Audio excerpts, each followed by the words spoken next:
I'm actually feeling honored to be invited by such a distinguished seat of learning in the home of liberalism and revolution. So talking about revolution here is the right place to talk about. I know it's the end of the day, so I thought first, before I start my presentation, to make a promise to you. It's not going to be boring. It is not going to be sleep-induced talk. That's a promise from my side. I was wondering whether to share with you a telescopic or a microscopic view of the revolution in Yemen. So I thought about the diversity of the academic backgrounds, academic interests in the department. So please allow me to share with you a mixed telescopic and a microscopic views of the revolution in Yemen. The French philosopher Victor Hugo of the 19th century is quoted saying that one can resist the invasion of armies, but not the invasion of an idea, whose time has come. It's very clear that the time for the idea of revolution has come to the Arab Middle East. In the case of Yemen, it was the successful toppling of the autocratic regimes of Ben Ali in Tunisia and Mubarak in Egypt, which inspired the protests in Yemen. The Yemeni revolution followed the initial stages of the Tunisian revolution. It started by youth in the streets demanding jobs, improvement in living conditions, and rejection of government-proposed constitutional reforms. That was in January. The catalyst, however, was the Tahrir Square protest, especially on the 11th of February, when Al Jazeera started transmitting live images of the euphoric celebration in Cairo. Hundreds of Yemeni youth went to the University of Sana'a and started chanting, "Ash al-Sha'b al-Masri, Ash, long live the Egyptian people." And then later they started to say, "Thawra, Thawra, hatta al-Nasr," revolution until victory. And then slowly the chants, the slogans start to take another form, and they start to say, "Imbarih Tunis, اليوم مصر, وبكرة اليمن." Yesterday Tunisia, today is Egypt, tomorrow is Yemen. And then Thawra ya Yemen, min Sana'a ila Aden, revolution or Yemen from Sana'a to Aden. And then came the slogan of the so-called Arab Spring, Al-Sha'b yurid isqat al-Nizam. The people want to topple down or to bring down the regime. The key word in my presentation today is the word fragile. I strongly believe that one of the particularities of the Yemeni revolution that it is a revolution that took place in a fragile political entity. By fragile, students of political science will be aware of the classification of states into strong, weak, fragile, and failed. There is another classification which is strong, weak, fragile, failing, failed, collapsed. Just to expand, stretch, it's a theoretical post-September 11 world, and there's an emphasis on the so-called security development nexus. And fragile states are being presented as major threat to regional and international security. The best way for us to understand or to measure fragility is to remember that every political entity, regardless of its geographical location or its position in the global and economic political order, resembles the ancient Greek two-faced god Janus, one face towards its own society and one face towards the outside world. I'll be focusing on the face of the Yemeni state towards its own society. I would like to share with you a personal experience. Some years ago, I was commissioned by the UN to lead a team of Yemeni local researchers and identifiers to map local leadership in the northern governorates of Yemen and to identify sources of conflict and grievances and urgent developmental needs. Just a few hours after this photo was taken, we were intercepted by this friendly, innocent gang. So they actually took us as hostages for some hours, and then we were released later thanks to the intervention of this local sheikh. He took us to the only building, actually, after driving for hours, which belongs on paper to the state. For me, this poor soldier was the only representation of the Yemeni state I saw there, after hours of driving. I had a talk with the representative of the Yemeni state, and he expressed to me his daily fear that he can be killed anytime by armed tribesmen. He's from another governorate, and he was telling me that he's counting days to leave the place alive. He was the representative of the state. I came across Adnan, who was 10 years old, walking around with AK-47 and a hand grenade. There, I had a small talk with him, and he explained to me that he's protecting the water well of his family because his elder brother was killed in an intertribal fight. Every time I go outside the capital city, Sana'a, and I feel as if the topography, the architecture, especially these fortified cliff-top villages, speak volumes about the notion of security and the concept of defense. Everything speaks about security and defense up there in the northern governorates.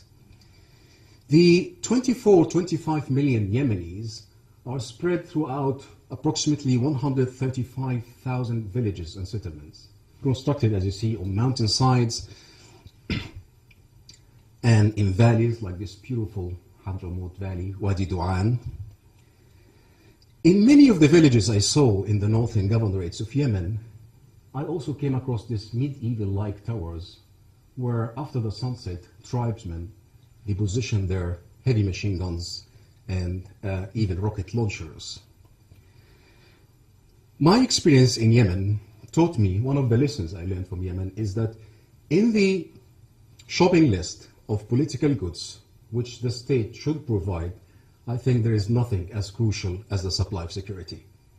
The Yemeni state, when it comes to the provision of security, is an anemic political community which is unable to control its territory or to provide basic service to individuals and communities.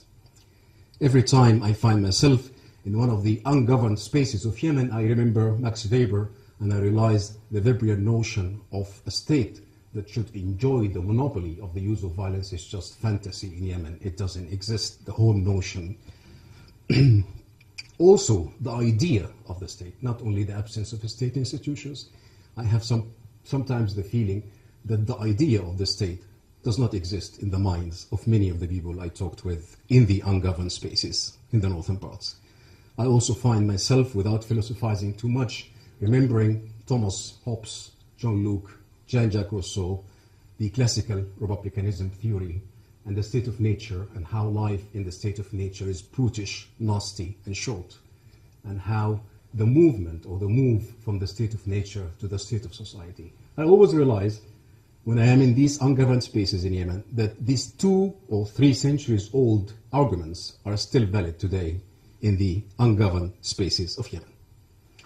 Once upon the time, and I sound now like a storyteller from Arabia, once upon the time in Arabia, what is known as Yemen today used to be called Arabia Felix, or the happy or fortunate Arabia. The Greeks called it happy Arabia simply because it was green compared to the vast neighborhood of desert of Arabia.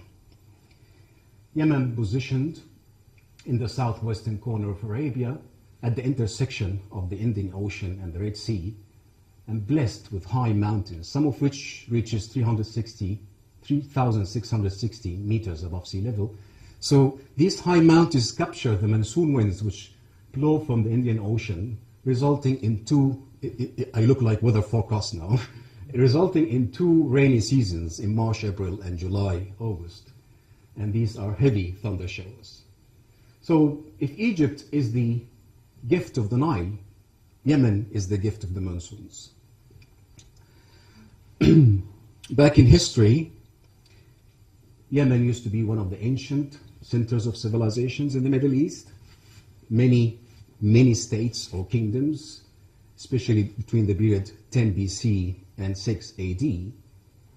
And what is known as Yemen today used to be one of the main centers for exporting incense. Some historians estimate that at the time of the crest, 3,000 tons of incense used to be exported from Maghreb in Hadramaut to Rome and Greece. A vast network, vast commercial network connecting the Indian subcontinent, Arabia, and the Mediterranean. Yemenis were among the early converts to Islam. Actually, the early Islamic army used to have Yemenis in the front lines, and as clear from the architecture, Yemen played a major role in the early history of Islam. I'm not going to take much time here. With the Abbasid dynasty, at the 10th century, 11th century, what we have now in the 10th, 11th century, we have the Zaydi Shi'iti in the highlands, and then Shafi'i Sunnis along the coast and in the south. These are the two main sects in Yemen. Most of the Western knowledge about Yemen in the 17th, 18th century comes from coffee. The city of Mocha, which is Mocha coffee is named after, used to be the center for exporting coffee in the 18th, 19th century, and a competition between the Dutch, the French, and the Ottomans at a later stage, Portuguese, of course. 20th century, the knowledge about Yemen comes from the anthropologists of the Middle East, and undoubtedly, Yemen is a paradise for anthropologists of the Middle East. Those who are passionate about analyzing local discourses and discovering the most local of the local, Yemen is a paradise for anthropologists. This stunning beauty, frozen in time.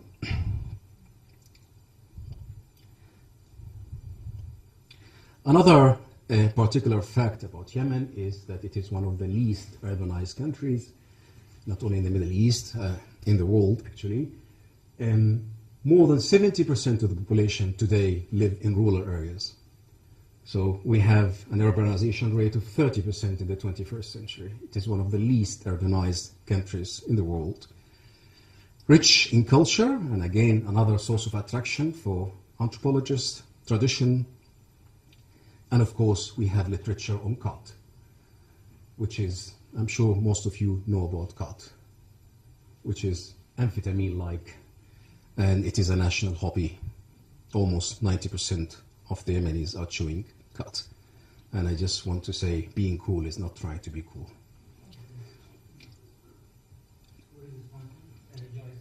It's amphetamine-like effect, right? And so it goes up and down. I've tried it. It's not really, doesn't make me high, but it makes people talkative. And it gives them relaxation, mood, good mood, to be in a good mood. Yeah, just to be in a good mood. So Yemen, to make a long story short, Yemen has been one of the place in the Middle East to provide the raw materials for constructing the exotic and the colorful other with a capital O in the Middle East. But this has changed.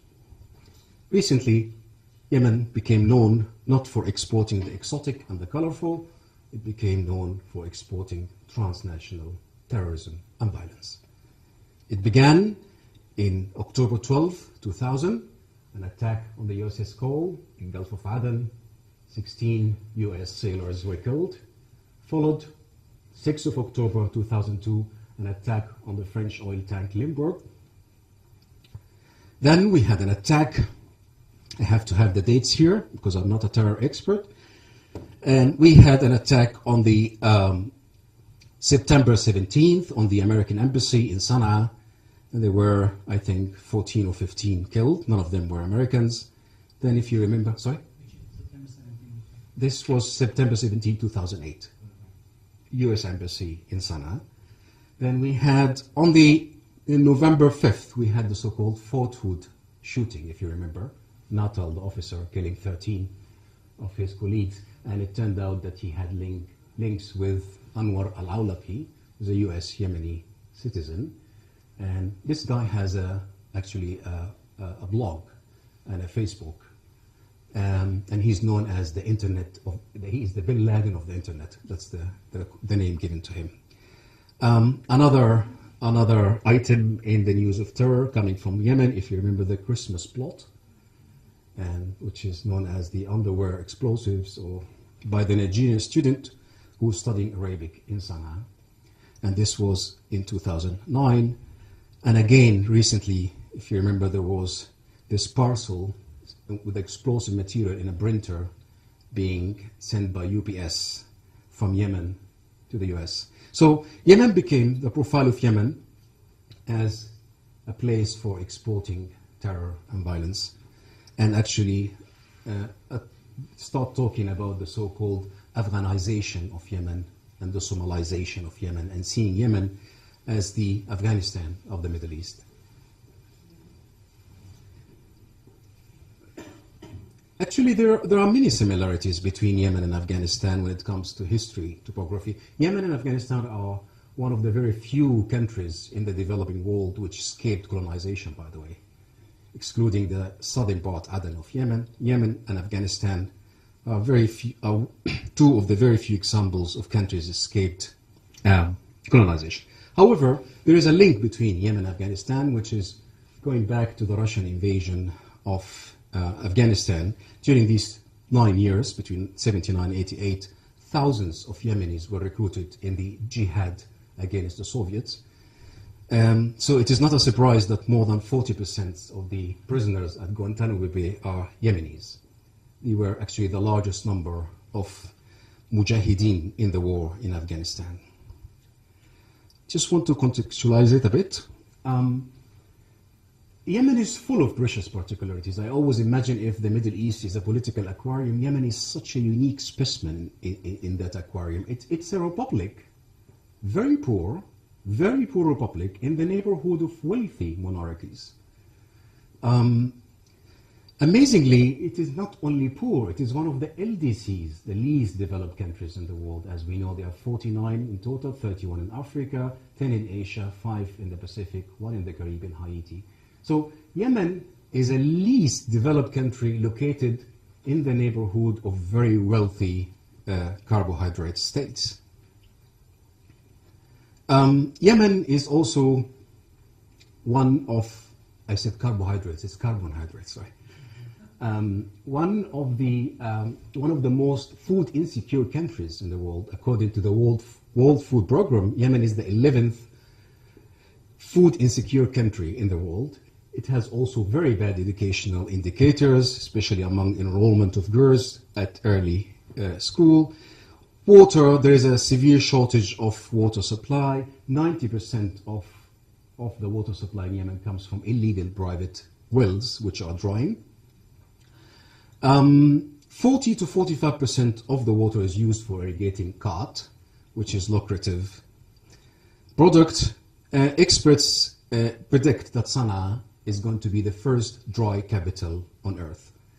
And there are estimations in the coming 10 to 15 years, Sana'a would be the first dry capital in the world. This is a photo I took in one of the southern governorates. And to those of you who speak Arabic, it says صيدلية وعيادة, pharmacy and clinic, خلع أسنان, extraction of teeth, circumcision, ophthalmy, surgery, minor operations, stitching of wounds. This is actually a house which is performing medical services because there are no hospitals, no clinics. And he left his mobile number here, which is very practical. I'm just reflecting how the absence of the Yemeni state and the crisis of state effectiveness, the lack of provision of basic services in Yemen is very clear. Then we have a huge problem with small arms. Yemen is one of the most heavily armed population on earth. It's the second after the United States. And some experts estimate the number of small arms to be between 50 to 60 millions when we have a population of 24, so you can imagine how many bees per person. It's really infested with small arms. I like this one because they're hanging up there instead of the lamb while chewing cud. Once outside the capital Sana'a, every enabled man is carrying AK-47. It's just a part of their dress. There is a joke about how Yemen is swarmed with arms, that at a checkpoint, one tribeman stole a tank during the Civil War in 1994, which was a civil war between the North and the South. And at the checkpoint, the tribeman was asked while driving the tank, "Do you have arms?" He said no. Then he said, "Ego, you don't have arms." So another serious problem, which is the demographic picture in Yemen. More than half of the population is under the age of 18. Once you're there, it feels as if you're walking through a high school. Almost 70% of the population are under the age of 25.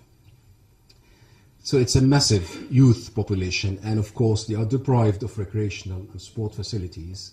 The number of sports centers in the entire country is not more than 325 to 330.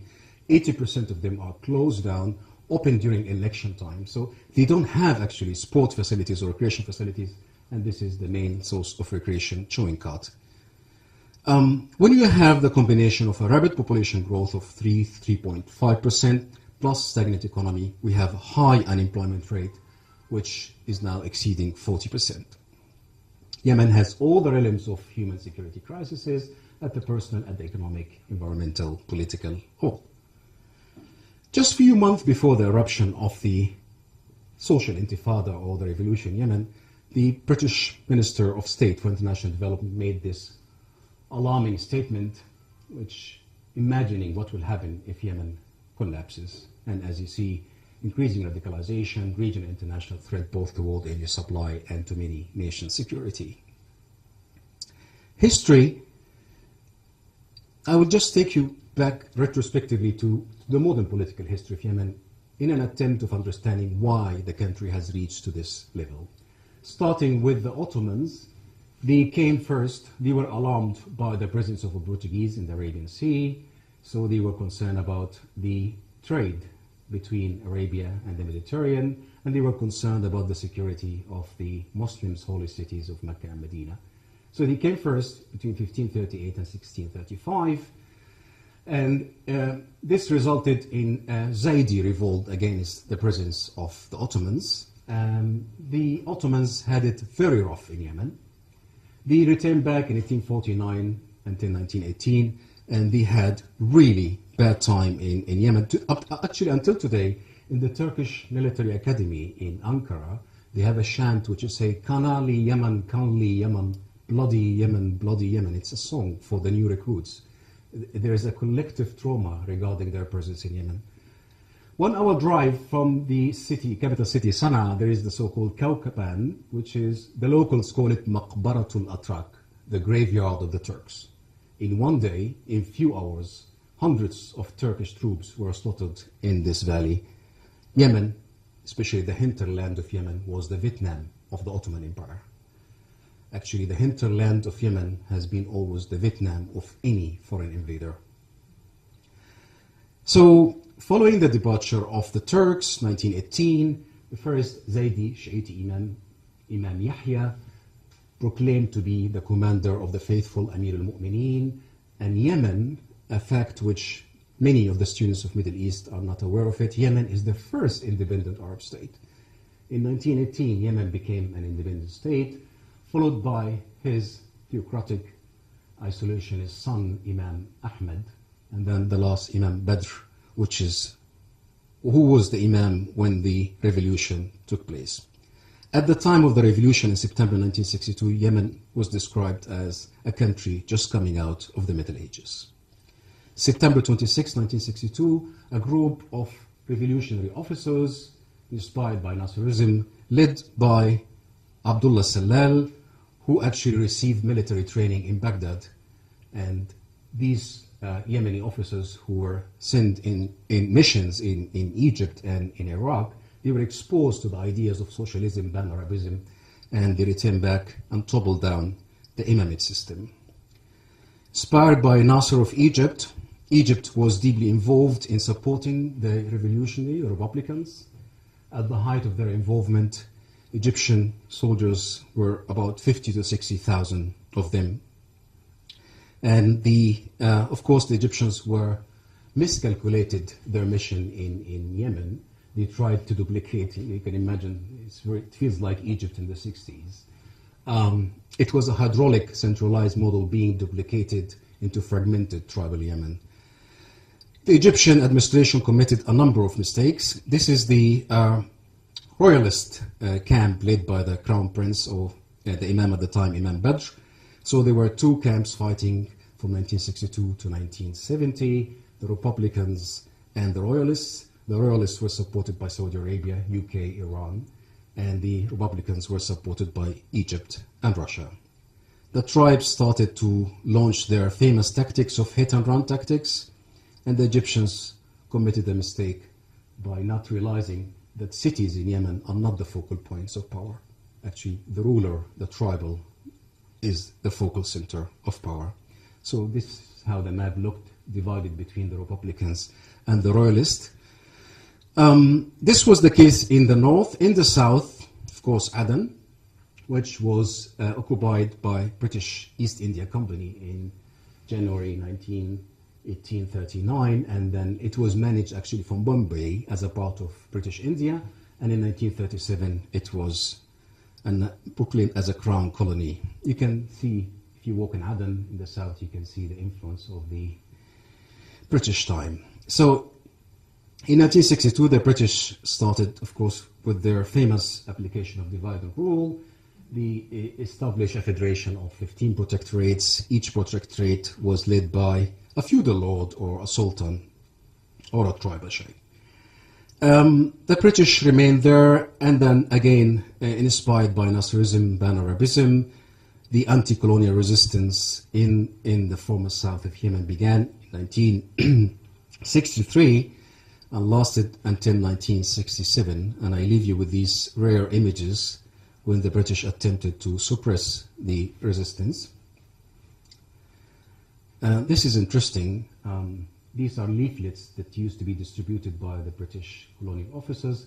It says, "This is a bazooka, 600 dinars, award for any person, to the person who will inform the security services about the weapon's whereabouts," and a hand grenade. And leaflets used to distributed by the British until they left in November 1967. So at the end, we had two entities. We had a northern part and a southern part. The northern part was mostly tribal and free market, allied with Saudi Arabia, and we had the southern part, which used to be called the BDR, or the People Democratic Republic of Yemen, which was actually the only Marxist system in the Middle East at the time.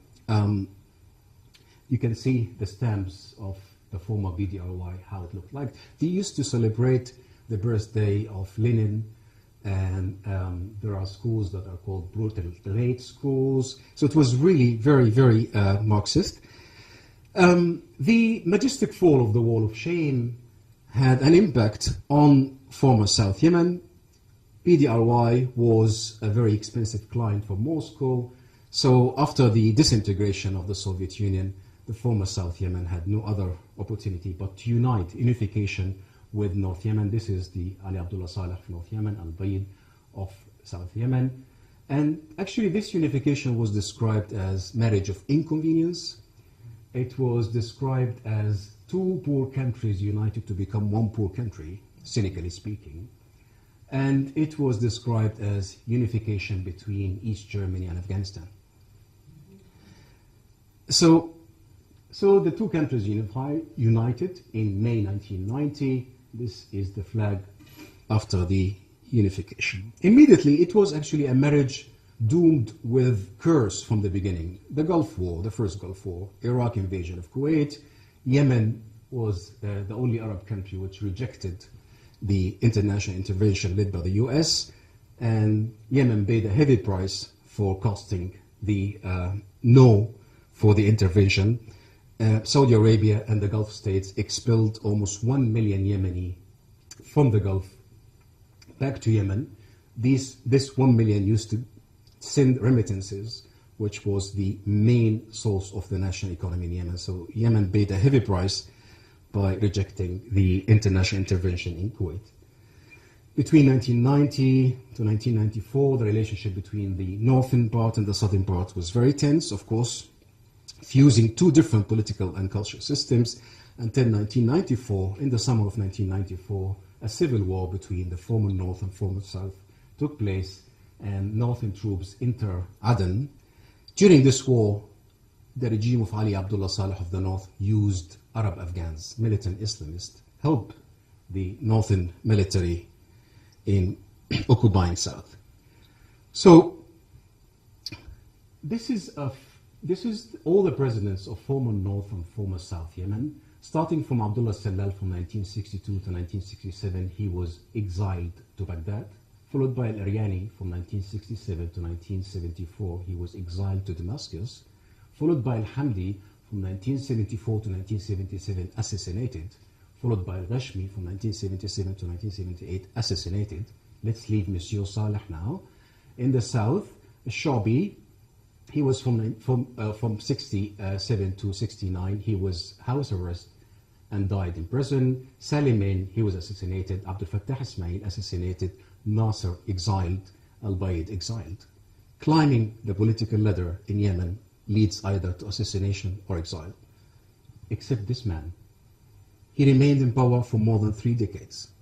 In such a dangerous political environment, he was so talented to remain until almost 70% of the population in Yemen were born during his time. So he describes governing Yemen as dancing on the heads of snakes. Every step has to be calculated according to Saleh, and he was a master of dancing on the heads of snakes. One of his main politics is politics of survival. Even if politics of survival means radical shift in posture and position, it is the logic which guided governance in Yemen during Saleh regime. If we look at the state-society relations in Yemen during the last 3 decades, we have a state which is, some authors call it a arrested state, or self-cancelled state, which has weak and institutionally faceless military, weak bureaucracy.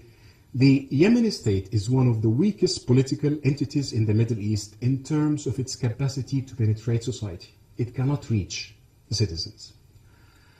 This is a state which governs a society which is heavily fragmented, heavily tribal, and heavily armed. So the equation itself is very unbalanced in state-society relation. This is a map I brought from Baldrige, Oxford. There are more than 190 tribes, estimated 190 tribes in Yemen, with 3 major tribal confederations, Hashid, Bakil, and Midhij.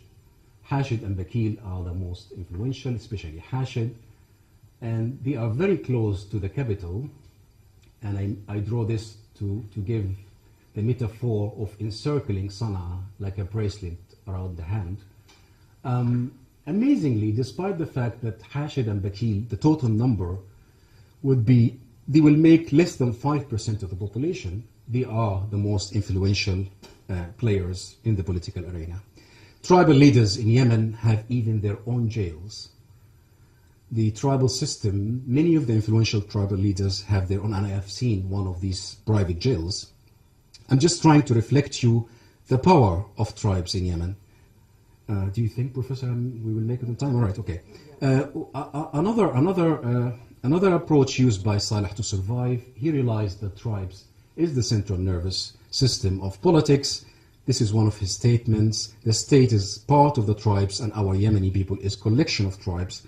So he's admitting that tribe is... He applied also politics of patronage, which lucrative contracts, gifts in form of cars, seats in parliaments, ministerial positions, houses.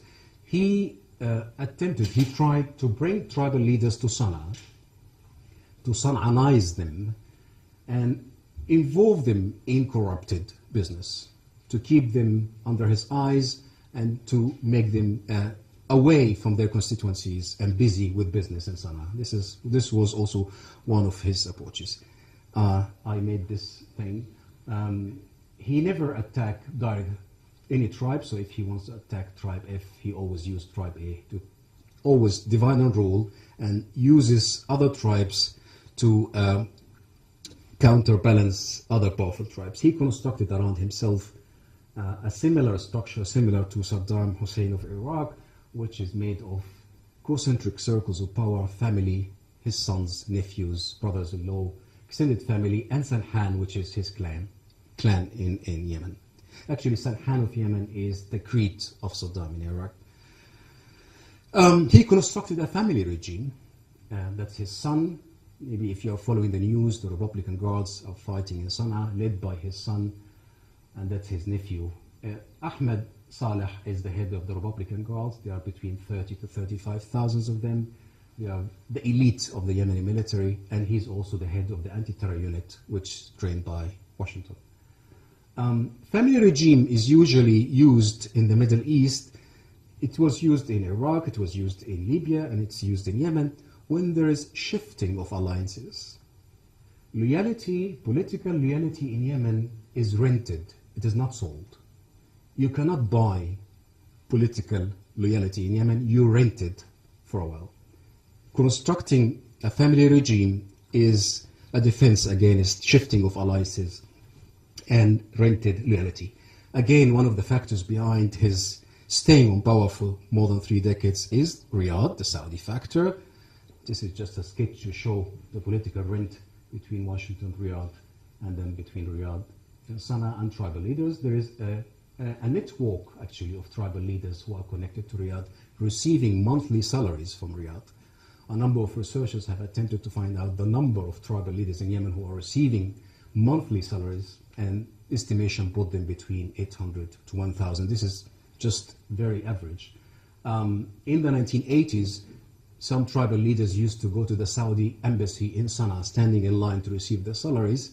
And according to the information we collected recently, that now they are receiving their salaries through Western Union. So the patronage system is realized, I use the term. Another policy used by Saleh is management of crisis, management through conflicts. And what I mean by this, if you look at the map, on the eve of the massive uprising in Yemen, there were 3 main pockets of violence, of conflicts. There was a conflict up north, which is related to the Zaidi. It was called Houthi rebellion, which is a Zaidi rebellion against Sana'a. And then we had Al-Qaeda active in the eastern parts, and then the secession movement in the southern governorates, in addition to active piracy, by the way, in the Gulf of Aden. So there is no time to explain each and every conflict. This is just about the first one, which is the Zaidi Houthi rebellion in the very northern governorates of Yemen. This is the infamous slogan, Allahu Akbar, Al-Mawtu li-America, Al-Mawtu li-Israel, Al-La'natu al-Yahud, Al-Nasr al-Islam, which says, God is great, death to America, death to Israel, and curse upon the Jews and victory to Islam. I wrote an article called A Slogan and 6 Wars, and I tried to find out why such a slogan can mobilize people in very remote northern tribal area in Yemen. This is again the Zaidi Houthi, which actually the war started in 2004, and there were 6 rounds of military confrontation with Sana'a, resulted in more than 300,000 IDPs, internally displaced persons in Yemen. The Saudis were, in 2010, as you know, were involved. And then we had a southern separatist movement, started in 2007, demanding secession from Sana'a. These are some photos taken in southern governorates. This is the flag of former BDRY, Al-Janub here, south. Thawra ya Janub, revolution south, and victory is near. And this is again painting the flag of former South Yemen on government buildings. One of the houses in one of the southern governorates, Al-Janub aw al-Maut wala namat ayn al-Jubana, south or death, may the eyes of the cowards never sleep, Thawra, Thawra. So in southern governorates, already from 2007, it was a bucket of violence. Then we had Al-Qaeda, and Bin Laden made this statement in the 90s, that there are only that Yemen is a place which allows breathing air without humiliation. Actually, he made another statement which says only Yemen and Afghanistan are the places where I can breathe without humiliation, between brackets, without having a strong state to keep an eye on him. This is the house of his family, the ancestors of Bin Laden. Back again to the Soviet-Afghan war and the link with the Arab Afghans. Recently, a few years ago, the Al-Qaeda in Saudi Arabia fused with Al-Qaeda in Yemen, and they had the so-called Al-Qaeda in the Arabian Peninsula.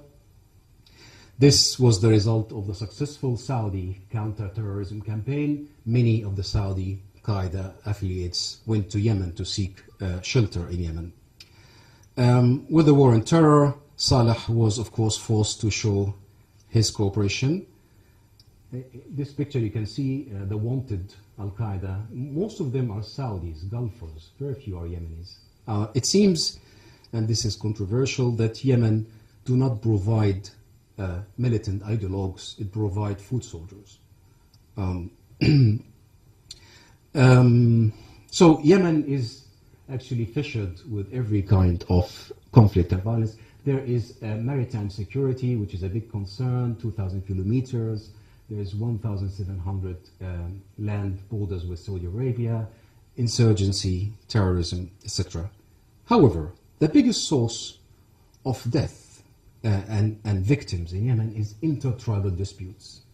The number of victims of intertribal disputes over land and water is estimated to be between 4,000 and 5,000 people a year, which is actually much more than the combined number of victims from Al-Qaeda, Southern Movement, and the North Rebellion. So scarcity is, this is how the map looked like on the eve of the Yemen Revolution. The militarized solution of Saleh regime, he's actually known in Moscow as Mr. Meg. He always buy Meg. Whenever he get development aid, he spend it on Meg. Now, his son, which is a phenomena in the region, the difference, however, in the case of Yemen, is that there are other competitors. Al-Ahmar family, Sheikh Al-Ahmar, the late Sheikh Al-Ahmar, died in 2007, is one of the most influential social and political figures in Yemen. He has 10 sons, tycoons, business, and so they were competitors. And a half-brother is a relative, General Mohsen Al-Ahmar, another competitor. He is the commander of the 1st Armored, the 4th Military Zone. Just to accelerate, I always wonder about how much political shocks people in their 70s in Yemen have witnessed. What is the collective memory? If we imagine a list of what they have seen an isolated theocratic Zaidi imamate, a British crown colony, dozens of sultanates, federation, 8 years of civil war, direct, indirect, extended military intervention, northern conservative tribal republic, southern Marxist republic, dozens of political assassinations, border wars, unification, civil war, insurgency 6 times, secession movement, terrorism, bloody intertribal wars. This is what the Yemeni political community has experienced in the last 5 decades. I would like to share with you some recent photos of the revolution. Again, Nasser portraits are being held by the people in central and southern governorates. And actually this reminded me of the same time anti-colonial struggle in the 60s. As if the northern regime or Saleh regime is being perceived as a colonial power. This is amazing. Jivara in Yemen, and even they are carrying Jivara. The search for a hero. The talk about the social media in Yemen is very different than in Tunisia and Egypt. Internet users in Yemen is 1.7 to 1.8. So it is called text revolution or SMS revolution rather than Facebook. So it was usually mobilized using SMS and text. Very important factor which distinguished the Yemeni revolution is the role of the army. The Yemeni military is not an institution that is capable of carrying the transitional period. It is actually a reflection of tribal coalitions. It is not a reflection of state power. As we hear from the news, now we have a divided military in Yemen. Part of the military is pro the regime and part of the military is anti the regime or supporting the protesters. Tribal militia, checkpoints today in Sana'a, you can either have a checkpoint manned by pro-government military units or anti-government military units or tribal militia. You heard about the news of the attempted assassination on the 3rd of June on Ali Abdullah Saleh. He was flown on the 4th of June to Riyadh to receive medical treatment. He stayed there for 3 months and returned back recently, as you know. The concern whether autocracy will be replaced by theocracy or democracy is different in the case of Yemen because there is a fear that is going to be replaced with terrorism, actually, and militant jihadism. Yemen is a source of threat. During the last month, the Pentagon has already deployed many drones in Yemen. They increased the number of drones. So in one of the articles I wrote that this is a social intifada which is being monitored by drones, US drones. The protesters, talking to the protesters, they strongly believe that Al-Qaeda was just a card in the hand of the regime to blackmail or to ask for help. And many of the slogans which actually highlight that the departure of the regime means the end of Al-Qaeda in Yemen. Big question mark, who's going to replace him? There is no single individual or institution that can actually fill the post-Saleh era. Again, the sources of crisis, the legitimacy, the effectiveness and security, fragile state with strong tribes. Unfortunately, the Yemeni social intifada, it was peaceful, but it was aborted by the elite struggle. I strongly believe that Yemen provides an excellent example of a revolution in a fragile state in which autonomists, secessionists, irredentists, insurgents, terrorists can emerge and fill the vacuum. Yemen also teaches me that to understand the current uprisings in Yemen, we need always to think about the dynamic interaction at the national or the domestic, regional and international levels of analysis to understand the context and consequences of the current unrest. Whether the Arab Spring will turn into bloody summer or a long winter, I believe that the genie of revolution is out of the bottle in the Arab Middle East, and it is so difficult to bring the genie back. I would like to end the presentation with this German song, folklore song, which says everything has an end except sausage, which has 2 points. Thank you very much for your attention.